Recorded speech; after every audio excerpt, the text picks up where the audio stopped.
भगवान वासुदेव श्री कृष्ण की जय। ओम नमो भगवते वासुदेवाय। ओम नमो भगवते वासुदेवाय। श्री कृष्ण गोविंद हरे मुरारी, हे नाथ नारायण वासुदेव। श्री कृष्ण गोविंद हरे मुरारी, हे नाथ नारायण वासुदेव। राधे कृष्ण राधे कृष्ण राधे कृष्ण राधे कृष्ण। द्वारका नाथ की जय, केशव की जय, माधव की जय, राधा रानी की जय। आज का प्रसंग बहुत ही सुंदर है। श्री सुखदेव जी राजा परीक्षित को कथा सुना रहे हैं। वही प्रसंग हम सुन आपको सुना रहे हैं। उषा स्वप्न तथा अनिरुद्ध हरण का प्रसंग आज का है। इस प्रकार वर्णन कर रहे हैं। बलि, राजा बलि का ज्येष्ठ पुत्र बहुत पराक्रमी होता है। बाणासुर जो भगवान शिव की तपस्या करके और बहुत बल अर्जित करता है, इस प्रकार बहुत बलवान होता है। उसको पुत्री उत्पन्न होती है जिसका नाम उषा रखता है। उषा 7 वर्ष की हो गई, जिसे भगवान शिव और माँ गिरजा माँ पार्वती को विद्या ग्रहण करने के लिए उनके समस्त ले जाता है। और इस प्रकार विद्याधन उषा कर रही है और भगवान शिव के साथ विद्या में इतना निपुण हो जाती है कि भगवान देवों के देव महादेव और माँ पार्वती उसको बहुत बहुत मानने लगते हैं। और एक दिन वह भगवान शिव के साथ गंगा के किनारे जाती है। भगवान शिव माँ पार्वती स्नान के लिए जाते हैं गंगा किनारे। वहाँ भगवान शिव तांडव नृत्य करने लगते हैं और वह देखकर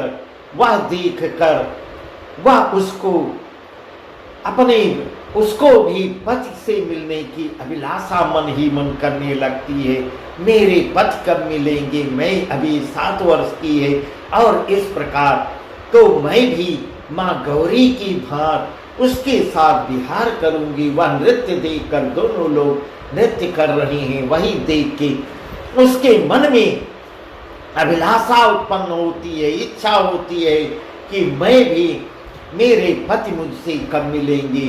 और इस प्रकार की जो ही उषा मन ही मन ऐसी बात कर रही है, सोच रही है, क्यों अंतर्यामिनी पार्वती ने, माँ पार्वती उषा की अंतर्गति जान जाती हैं, उसे ही अपने निकट बुलाती हैं और प्यार कर समझा के कहती है, बेटी तू किसी बात की चिंता मत कर, तेरा पति तुझे स्वप्न में आके मिलेगा। इस प्रकार माँ पार्वती उसको आशीर्वाद देती हैं। माँ गौरी का आशीर्वाद कभी झूठा हो सकता है। वह पति तुम्हें स्वप्न में दिखेगा तो उसे ढूंढवा लेना और उसके साथ सुख भोग करना। इस प्रकार ऐसा वरदान उसको आशीर्वाद देती हैं। ऐसे वर दे कर शिवरानी ने उषा को विदा किया। वह सब विद्या पढ़कर वर पाके दंडवत करके अपने पिता के पास आती है।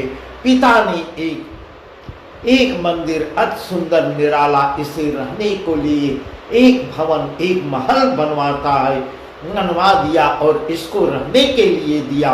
और कितनी सखी सहेलियों के साथ वहां रहने लगी और दिन पर दिन बड़ी होने लगी। और इस प्रकार सुखदेव जी कह रहे हैं, हे राजन, जिस समय वह 12 वर्ष की होती है उसके मुख चंद्र की कांति को देखकर पूर्णिमासी की चंद्रमा भी क्षीण दिखने लगी। इस प्रकार इतना सुंदर वह होती है। बालों की श्यामलता के आगे अमावस की अंधेरी भी फीकी दिखने लगी। ऐसी उसकी छोटी लक नागिनी अपनी खेचुली छोड़ सटक जाती है, भाग जाती है और भाव की बकाई निरक धनुष धकधकाने लगा। इस प्रकार ऐसे ऐसे उसके श्रृंगार, ऐसी उसकी सुंदरता की वर्णन कर रहे हैं सुखदेव जी। एक बार सज धज के हंसती हंसती सखियों के साथ माता पिता के यहाँ, माता पिता के पास प्रणाम करने को जाती है। और जैसे लक्ष्मी, इस प्रकार ऐसे सुखदेव जी वर्णन कर रहे हैं कि जैसे लक्ष्मी जो सन्मुख जाके दंडवत कर उषा खड़ी हुई, त्यों उसको देख कर बाणासुर ने उसके यौवन की छटा देख निज मन में ऐसा विचार करता है कि उसे विदा किया कि अब वह ब्याहने के योग्य हो गई है। इस प्रकार बाणासुर अपने मन में विचार कर रहा है कि यह ब्याह करने के योग्य हो गई है, और पीछे से कई एक राक्षसी उसकी चौकसी को बैठाता है। इस प्रकार उसका पहरा भी खड़ा कर देता है। महाराज, यह राजकन्या पति के लिए नित्य प्रतिदिन जाके पुण्य व्रत करती थी, श्री गौरी जी की पूजा करती थी, नित्य प्रतिदिन माँ गौरी की पूजा करती थी। एक रोज नित्य कर्म से निश्चिंत हो रात समय सेज पर अकेली बैठी मन ही मन विचार कर रही थी, सोच रही थी, देखिए मेरे पिता मेरा विवाह कब करता है और किस भांति मेरा वर मुझको मिलता है। इतना कर स्वामी के ही ध्यान में पद के विरह में व्याकुल हो रही है, मन ही मन व्याकुल हो रही है। मेरा विवाह कब होगा, मेरा स्वामी मुझको कब मिलेगा। इतना कर स्वामी के ही ध्यान में सो जाती है।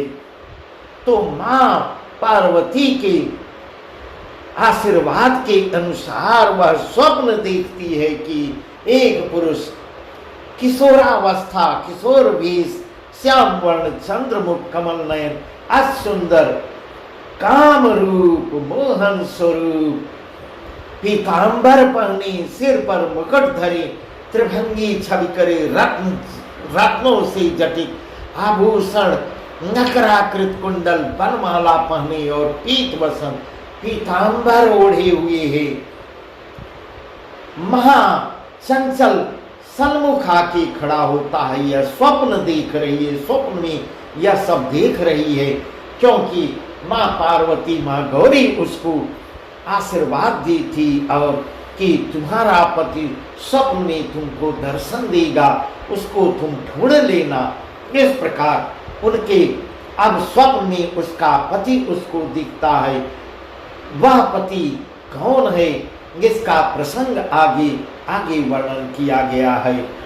यह उसे देखते ही मोहित हो, लज्जित हो जाती है, स्वप्न में ही लज्जित हो रही है और सिर झुका रही है।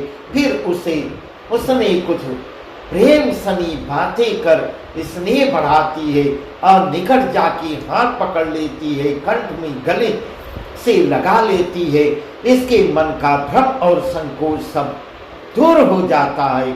इस प्रकार फिर तो परस्पर सोच संकोच तज कर सेज पर बैठा भाव कटाक्ष और प्रेम मग्न हो प्रीत की प्रेम भरी बातें होने लगती है, करने लगती हैं। इतने में कुछ देर ही बाद उषा ने जो प्यार करना चाहा कि पति को एक बार अंक भर के कंठ के गले से लगा लूं, त्यों ही आंखें खुल जाती हैं।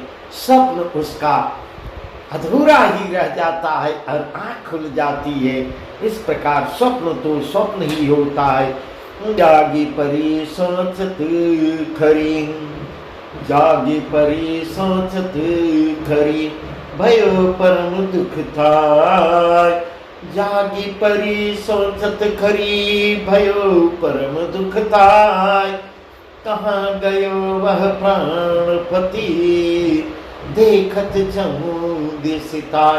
इस प्रकार विचलित हो रही है, चारों दिशाओं में देख रही है कि अभी मैं जिसको पति रूप में इतनी सुंदर मूर्ति, इतनी सुंदर मैं देख रही थी, वह कहाँ चली गई, कहाँ चली गई। महाराज, ऐसे उदास होने लगी, इतना का उषा बहुत उदास हो जाती है और प्रिय के पी का ध्यान धर के सेज पर जा मुख ओढ़ लेती है। मुख ओढ़कर जब रात हो जाए, भोर हुआ, टेढ़ पहर दिन चढ़ा, तब सखी सहेलियों से मिलके आपस में बातें करती है। आज क्या है, इतना दिन चढ़ आया, अब तक उषा सोकर उठी न उठी। इस प्रकार उसके पहरेदारी जो कर रहे थे वह सब अपने आप में वार्ता कर रहे हैं। बहुत देर हो गई, आज उषा नहीं उठी। इस प्रकार आपस में वार्ता कर रहे हैं। पहरे पर जो हैं लोग, जो सखी सहेलियां हैं, वह बातें कर रही हैं कि बहुत, यह सुन उसकी एक सहेली चित्ररेखा थी। चित्ररेखा बाणासुर के प्रधान कुष्मांड की बेटी थी, जो चित्रशाला में जा क्या देखती है कि उषा छप्पर खट के बीच नन मारे जी को मन में उदासी लाए हुए, हारी हुई, निढाल पड़ी, रो रो लंबी सांसें ले रही है। इस प्रकार रो रो के तड़प रही है उषा। उसकी सहेली चित्ररेखा जो है, जो सबका चित्र, पूरे संसार का चित्र बना देती थी, ऐसा सुखदेव जी वर्णन कर रहे हैं। वह कल्पना करते ही सबकी आकृति सामने प्रस्तुत कर देती थी। उसका नाम चित्ररेखा था। तब उषा को देख रही है कि लंबी लंबी सांस ले रही है। चित्ररेखा बोली यकुलाय, कह सके तू मोसो समझाए, कह सक तू मोसो समझाए। आज कहाँ सोचित है करी, परम वियोग सिंधु में परी। हे चित्ररेखा इस प्रकार बोलती है, अपने सखी से बोलती है, हे सखी मुझसे सब वर्णन करो, मुझसे सब, आज क्यों इतना उदास हो, क्यों इस प्रकार रो रही हो। इस प्रकार आज सूचित धर्म वियोग सिंधु में पड़ी, किस वियोग में पड़ी हो, मुझको तो बताओ। इस प्रकार चित्ररेखा कहती है। रो रो अधिक उषा से ले, तन मन व्याकुल है कि है, मेरे मन को दुख हरो, मन चीतो कारज सब करो। इस प्रकार रो रो के उल्टी सांसें ले रही है, सांसें गिन रही है। तब चित्ररेखा उसको ढांढस बनाती है, मुझको तो कुछ बताओ महाराज। इतनी बात के सुनते ही उषा बहुत सकुचाती हुई सिर झुका के चित्ररेखा के करीब जाती है और करीब में बुला के उसके निकट आके मधुर मीठे मीठे वचनों से बोलती है कि मैं तुझे अपना हितैषी जानकर मैं अपनी रात की बात आज सबका सुनाती हूँ। इस प्रकार वह अपने स्वप्न की बात चित्ररेखा को बताती है। तो अपने ही मन में रखना और कुछ उपाय हो सके तो कर। तुम बहुत मेरी प्रिय सहेली हो, मैं इसीलिए बहुत उदास हूँ। आज रात को एक पुरुष मेघवर्ण चंद्रबदन कमल नयन पीतांबर पहने पीतवट ओढ़े मेरे पास आके बैठता है और उसको देखकर उसको चाहने की इच्छा, उसको पाने की इच्छा मेरी होती है। इस प्रकार ऐसा उषा उसको बता रही है। मैं भी तो, और उसने अतिहित कर मेरा मन हाथ में ले लिया। मैं भी संकोच तज कर उससे बात करने लगी। यह सब स्वप्न की बात उषा चित्ररेखा को बता रही है। उसका निदान बताते जो मुझे प्यार हो गया तो मैंने उसे पकड़ने को हाथ बढ़ाया। इस प्रकार आप बीती बता रही है स्वप्न की बात। मुझको प्यार हो गया, मैंने हाथ बढ़ाया, इसी बीच मेरी नींद टूट जाती है। हे चित्ररेखा, यही सब प्रसंग है। देखो सुनो नहीं और नहीं ऐसो, देखो सुनो और नहीं ऐसो, मैं कहूँ कहाँ बताऊँ जैसो। बाकी छवि बरणी नहीं जाए, मेरो चित ले गयो चुरा। इस प्रकार ऐसा उषा कर रही है, ऐसा देखो सुनो और नहीं ऐसो, ऐसा अभी तक सुंदर हमने किसी को देखा ही नहीं। क्या उसका वर्णन करूं, किस सुंदरता की वर्णन क्या करूं। आज तक हमने अभी ऐसा सुंदर कभी देखा ही नहीं था। क्या बताऊं, बाकी छब का वर्णन नहीं मुझसे किया जा सकता। इसीलिए मेरा चित्त, और उसने मेरा चित्त भी चुरा ले गया। मैं विचलित हो गई हूँ, उसके जाने से मैं विचलित हो गई हूँ। इस प्रकार ऐसा चित्ररेखा को बताती है।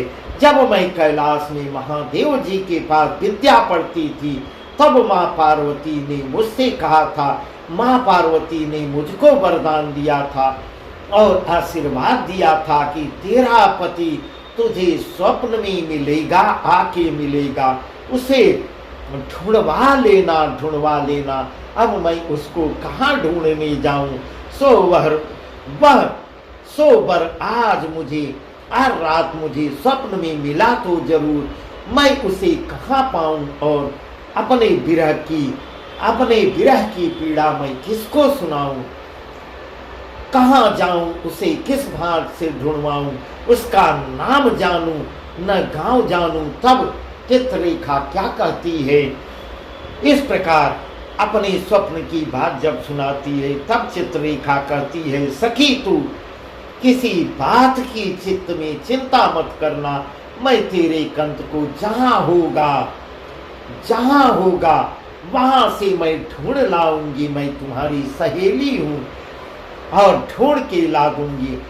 मुझे तीनों लोकों में जाने की सामर्थ्य है। इस प्रकार चित्ररेखा सबका चित्र बना लेती थी और वहां पहुंच जाती थी। चित्र बना के पूरे संसार की तीनों लोकों में जिसकी चाहती थी कल्पना करके उसका चित्र बना के प्रस्तुत कर देती थी।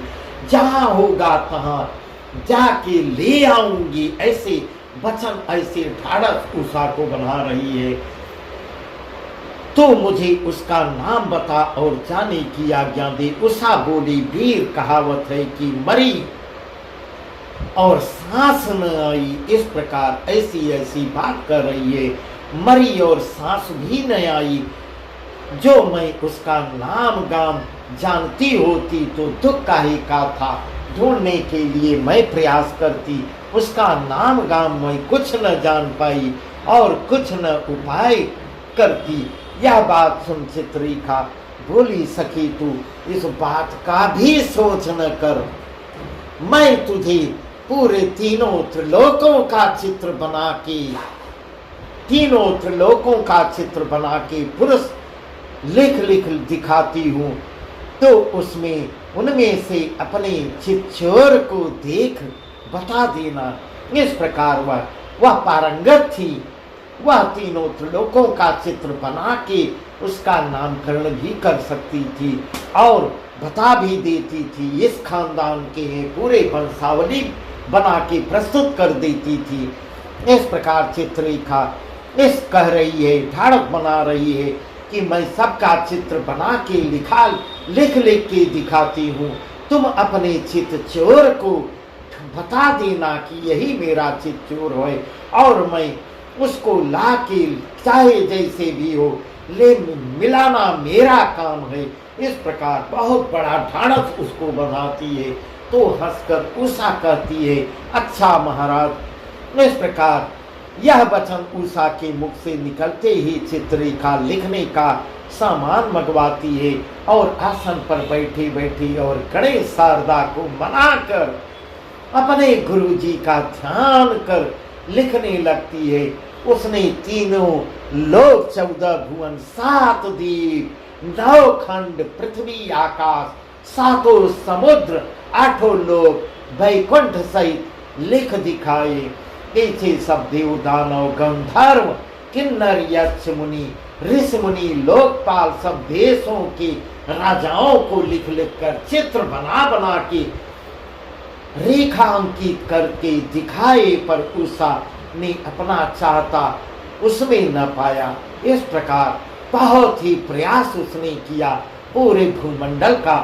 इस प्रकार ऐसा सुखदेव जी वर्णन करें। देव, मनुष्य, देव, गंधर्व, किन्नर, यक्ष, मुनि, ऋषि मुनि, पाताल, आकाश, सबको एक करके, सबका चित्र बना के, सबके नामकरण का वर्णन कर दिया, पर वहां नहीं पाती है उषा। उसमें अपने पति को नहीं ढूंढ पाती है, उसमें उनको नहीं पाया। फिर चित्ररेखा यदुवंशियों की शक्ल एक शक्ल कर दिखाने लगती है। इस प्रकार ऐसा वर्णन सुखदेव जी कर रहे हैं। यदुवंशियों में जब प्रवेश करती है तो यदुवंशियों में कहती है, हाँ, इसी वंशज का हमको दिखता है, ऐसी जो स्वप्न मैंने देखा था, इसी वंशज से उसका कुछ रिश्ता लगता है।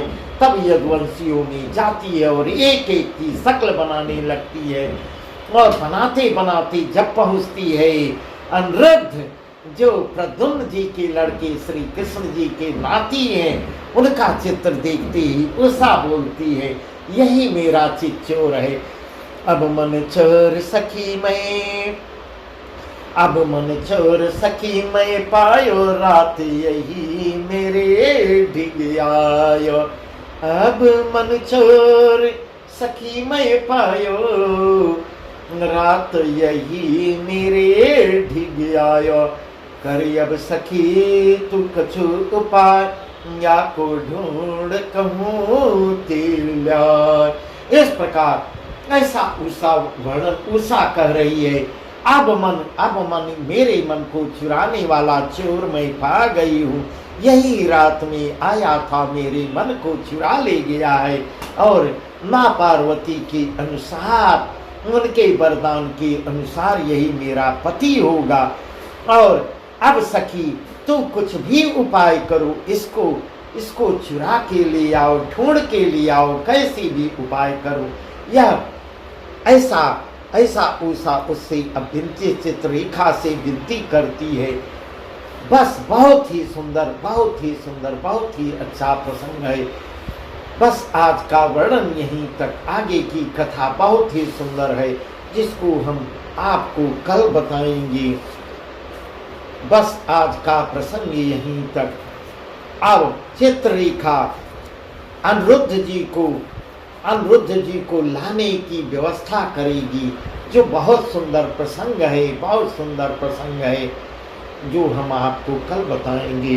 भगवान वासुदेव श्री कृष्ण की जय। ओम नमो भगवते वासुदेवाय, ओम नमो भगवते वासुदेवाय। श्री कृष्ण गोविंद हरे मुरारी, हे नाथ नारायण वासुदेव।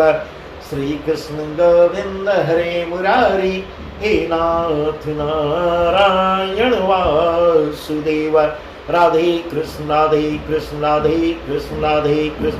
द्वारकानाथ की जय, केशव की जय, माधव की जय, राधा रानी की जय।